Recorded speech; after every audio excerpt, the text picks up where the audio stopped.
Hello friends, welcome back to our channel. If your Kenwood KMR-D382BT stereo is showing the message Error Protecting Send Service, it can be confusing and a bit worrying, especially when the unit stops working or cuts off audio.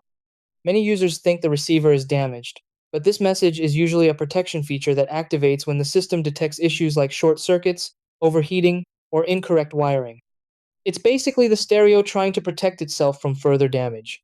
The best thing is that in most cases, this problem can be resolved with a few simple checks and fixes without needing professional repair. Try these. Step 1.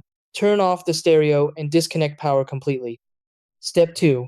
Check all speaker wires for loose connections or short circuits. Step 3. Ensure speakers are compatible and not damaged. Step 4.